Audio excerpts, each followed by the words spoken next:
إنك حميد مجيد۔ واجب الاحترام حاضرین و ناظرین کرام، رسول محتشم نبی محترم صلی اللہ علیہ وسلم کو دین اسلام کی تبلیغ و ترویج کے لیے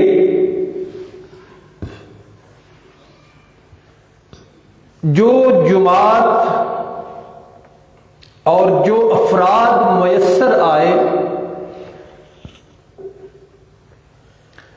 وہ اللہ رب العالمین کے چنے ہوئے لوگ تھے۔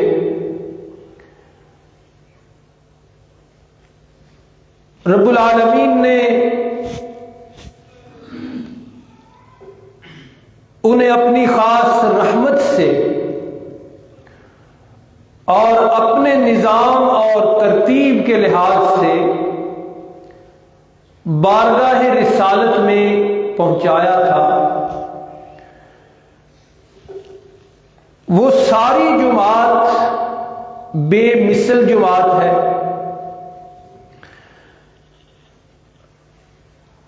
گزشتہ جمعۃ المبارک کے بیان میں بھی ہم نے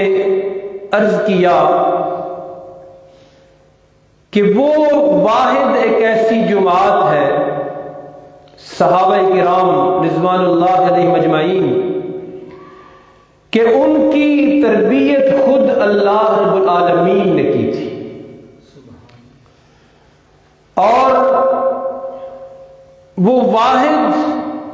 جماعت ہے جن کی تربیت ہادی دو عالم صلی اللہ علیہ وسلم کے ہاتھوں سے ہوئی تھی۔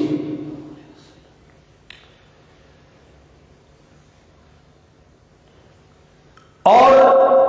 اللہ اور اس کے پاک پیغمبر صلی اللہ علیہ وسلم کی تربیت کے بعد آپ کے تزکیہ کے بعد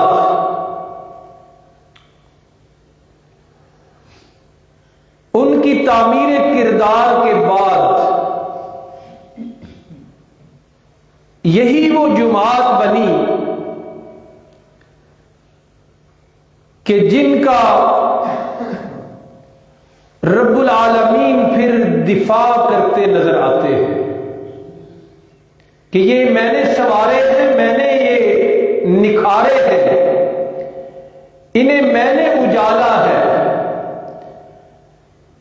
تو میرے سنوارے ہوئے، میرے اجالا کیے ہوئے، میرے نکھارے ہوئے پہ کوئی انگلی نہ اٹھائے۔ اور جب کبھی کسی بدبخت نے اس منتخب مقدس اور معطر جماعت پہ انگلی اٹھائی اور وہی کا سلسلہ جاری تھا، تو رب العالمین نے ان کے دفاع میں قرآن کی آیات نازل کی۔ معمولی بات نہیں ہے۔ اب گزشتہ جمعہ کے سارے الفاظ دوبارہ دہرانے کا وقت نہیں۔ بہرحال میں نے عرض کیا تھا کہ رب العالمین نے ان کو ایسا نکھارا، ایسا سنوارا کہ اس علیم بذات الصدور نے پھر گواہیاں دی کہ اولئک هم المؤمنون حقا۔ اور یہ بھی عرض کیا تھا کہ مجھے آپ کو کوئی دھوکہ دے سکتا ہے، اوپر سے کچھ اندر سے کچھ اس طریقے سے، لیکن اللہ کو تو کوئی دھوکہ نہیں دے سکتا۔ تو رب العالمین نے دل کے حالات جان کر، بلکہ دل پہ خود لکھ کر ان کے کتب فی قلوبہم الایمان خود لکھا، تو پھر اولئک هم المؤمنون حقا فرمایا، اولئک هم الصادقون فرمایا۔ اولئک هم المتقون فرمایا، اولئک هم المفلحون فرمایا، کیونکہ اس کے سامنے تو سب کچھ ایک برابر ہے، تو اتنا اجالا، اتنا نکھارا، اتنا سنوارا کہ ان کے تقوی و طہارت، ان کے فوز و فلاح اور ان کے ایمان کی گواہیاں قرآن حکیم میں لکھ کر قیامت تک کے لیے برقرار کر دی۔ تو انہی عظیم لوگوں میں سے، انہی اللہ کے پیارے لوگوں میں سے،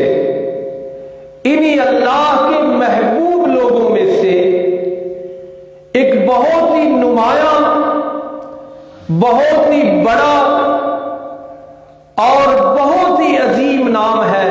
حضرت معاویہ رضی اللہ عنہ کا۔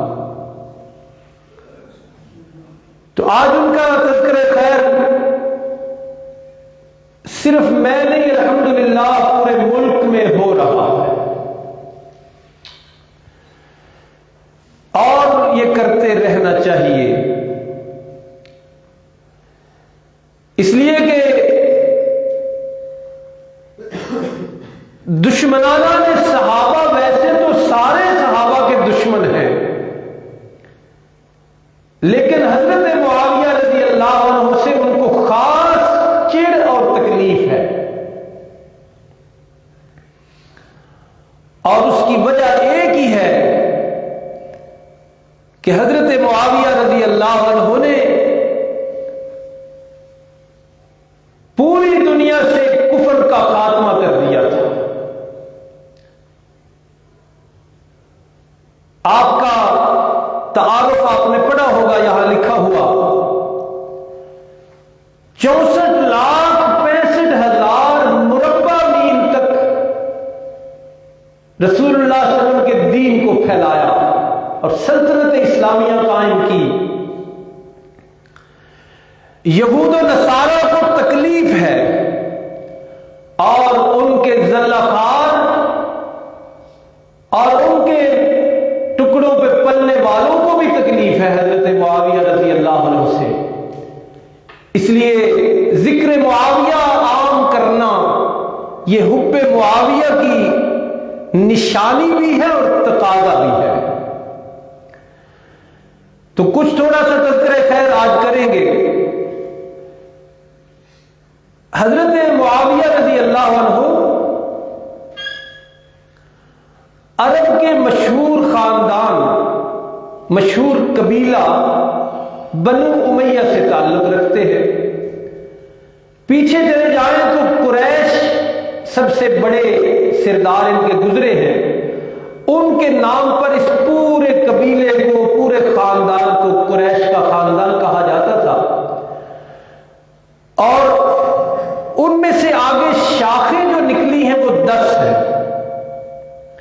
اور 10 شاخوں میں سے ہر شاخ ہی اپنا ایک بلند مقام رکھتی ہے، لیکن بعض نسبتوں کی وجہ سے بنو ہاشم کا مقام سب سے بلند ہے، اس لیے کہ بنو ہاشم سے ہی تعلق رکھتے ہیں شیر خدا حضرت علی المرتضیٰ رضی اللہ عنہ۔ بنو ہاشم کا مقام تمام قبیلوں سے اس لیے بھی منفرد اور اونچا ہے کہ بنو ہاشم سے ہی تعلق ہے حضرت حمزہ رضی اللہ عنہ کا، بنو ہاشم سے ہی تعلق ہے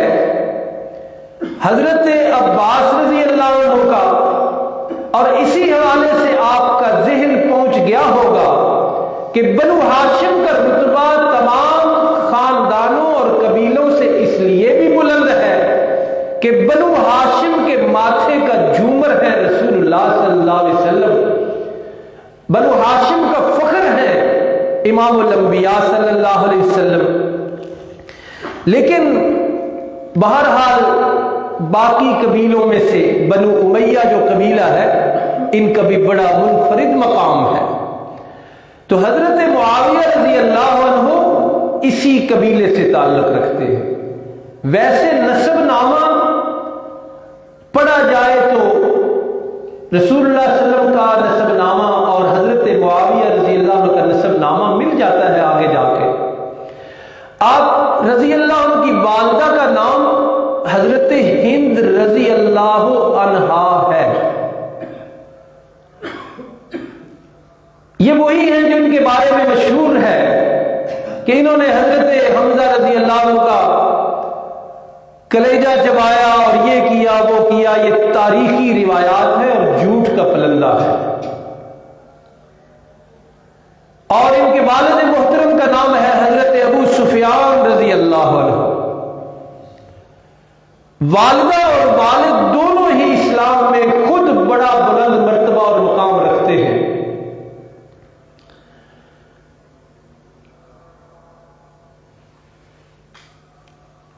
حضرت ہند کا والد تھا وہ جو بدر میں مارا گیا نا مسلمانوں کے ہاتھوں، عتبہ بن ربیعہ اس کا نام تھا. اسی حوالے سے وہ کہانی بنائی گئی کہ حضرت وحشی کو کرائے پر لیا اور کہا کہ آپ حضرت حمزہ کو شہید کر دیں تو میں آزاد کر دوں گی. تو یہ وہ تاریخی روایات ہے، کمزور ہے. اور یہی عتبہ بن ربیعہ ہے جس کا وہ مشہور الفاظ حدیث کی کتابوں میں، سیرت کی کتابوں میں موجود ہے کہ جب اللہ کے رسول صلی اللہ علیہ وسلم نے اللہ کی وحدانیت اور توحید کا ڈٹ کر جرت کے ساتھ اور استقلال کے ساتھ اور وضاحت اور صراحت کے ساتھ مکہ میں اعلان کیا، اور ایسا اعلان کیا جیسے اللہ چاہتے ہیں. اور وہ کیا ہے؟ وہ یہ ہے کہ اللہ یوں چاہتے ہیں کہ پہلے غیب کی کھل کر نفی ہو، لا الہ پہلے ہو. تو اللہ کے رسول صلی اللہ علیہ وسلم نے جب یہ جرت اور استقلال کے ساتھ اس کام کو آگے بڑھایا تو ان کو نظر آ رہا تھا کہ یہ تو کہہ رہے ہیں کہ ہمارے معبود کچھ بھی نہیں ہے. روزانہ جھگڑے، روزانہ لڑائیاں، یہ مکہ کا معمول بن گیا. حضرت بلال کے واقعات ذہن میں لائیے، حضرت سمیہ کے واقعات رضی اللہ عنہ کے ذہن میں لائیے. یہ انداز اور منظر بن گیا تھا مکہ کا. تو عتبہ بن ربیعہ ایک دن نبی محترم صلی اللہ علیہ وسلم کی خدمت میں حاضر ہو کے کہنے لگا کہ اس ساری لڑائی کا یہ جو ہلچل آپ نے مچا رکھی ہے مکہ میں، اس کا اگر کوئی مقصد یہ ہو کہ آپ کسی حسب و نسب اور خوبصورت عورت سے شادی کرنا چاہتے ہیں تو آپ کو ہم پیشکش کرتے ہیں کہ آپ ہاں کریں، ہم آپ کی یہ تمنا پوری کر دیں گے. اور اگر آپ نے یہ ہلچل اس لیے مچا رکھی ہے، دنیا دار تھا نا، اس میں دنیا کی اینک سے، دنیا کے زاویے سے، نظر سے دیکھنا تھا ساری بات. وہ دنیا کی بات کر رہا تھا کہ اگر آپ نے سونا چاندی اور ذخائر اور خزانوں کے لیے یہ سب کچھ کر رکھا ہے تو جو کہتے ہیں ہم قدموں میں لا کے رکھ دیتے ہیں. اور اگر آپ نے یہ ساری لڑائی، یہ ساری تحریک اور یہ ساری ہلچل اس لیے مچا رکھی ہے، اٹھا رکھی ہے کہ مکہ کی حکومت آپ کو دے دی جائے تو بلا شدت غیر آپ مکہ کے حکمران بن جائیے. میرے نبی صلی اللہ علیہ وسلم نے پوچھا کہ ایک پیشکش کر کیوں رہے ہو، تمہارا مقصد کیا ہے؟ تو عتبہ کہنے لگا کہ ہم یہ چاہتے ہیں کہ آپ ہمارے معبودوں کو برا بھلا کہنا چھوڑ دیں. رسول اللہ صلی اللہ علیہ وسلم کہتے نہیں تھے برا بھلا، نفی ضرور کرتے تھے، تردید ضرور کرتے تھے. تو اللہ رب العالمین نے فرمایا میرے پیغمبر قرآن کی زبان میں ان کی اس پیشکش کا جواب دے دیجئے، اور قرآن مجید کی وہ آیت مشہور آیت ہے، فرمایا قل، اسی وقت یہ وحی اتری، میرے محبوب مکرم نبی محتشم صلی اللہ علیہ وسلم، دنیا کی نظر سے آپ کی ساری تحریک کو دیکھنے والا جو آیا ہے اور زر زمین کی پیشکش کر رہا ہے، اسے جواب دیجئے قل انما انا بشر مثلکم، تمہاری اس فراخ دلانہ اور وسیع پیشکش کا جواب ایک ہی ہے، قل انما انا بشر مثلکم یوحی الی انما الہکم الہ واحد، ایک اللہ کا نام لینا تمہیں اچھا نہیں لگ رہا اور غیر اللہ کی کھل کر تردید تمہیں اچھی نہیں لگ رہی، میری ساری تحریک کو تم دنیا کی نظر سے دیکھ رہے ہو اور اس لیے آئے ہو کہ شاید میں اپنی اس بات سے ایک قدم پیچھے ہٹ جاؤں، اچھا سا رشتہ لے کر اللہ کا تفویض کیا ہوا فرض چھوڑ دوں اور چند ٹکے لے کر اللہ کی توحید بیان کرنا چھوڑ دوں اور یہ عارضی سی حکومت مکہ کی لے کر اللہ جباروں قہار کی توحید کے نغمے گانا چھوڑ دوں، میرے اللہ نے مجھے اس ساری پیشکش کا جواب یہ دیا ہے اور مجھے اعلان کرنے کا حکم دیا ہے کہ انہیں بتا دو انما الہکم الہ واحد، تمہارا الہ، تمہارا معبود، تمہارا حاجت روا، تمہارا مشکل کشا، تمہارا روزی رسا صرف ایک اللہ ہے، یہ جواب دیا۔ عتبہ سن کے کہنے لگا لوگو مجھے تو یہ شاعری نہیں لگتی، شروع کا زمانہ تھا نا، کہتے شاعری کرتے ہیں۔ عتبہ عربی خالص عربی سمجھنے والا سمجھ گیا کہ مجھے یہ شاعری نہیں لگتی اور اپنے ساتھیوں سے کہنے لگا کہ انہیں ان کے حال پر چھوڑ دو۔ تو بہرحال یہ عتبہ کا ایک حوالہ تھا۔ تو بنو ہاشم اور بنو امیہ کا حوالہ اور بات چل رہی تھی۔ حضرت امیر معاویہ رضی اللہ عنہ کا تعلق بنو امیہ سے ہے اور جس خاندان سے بھی بندہ تعلق رکھتا ہو نا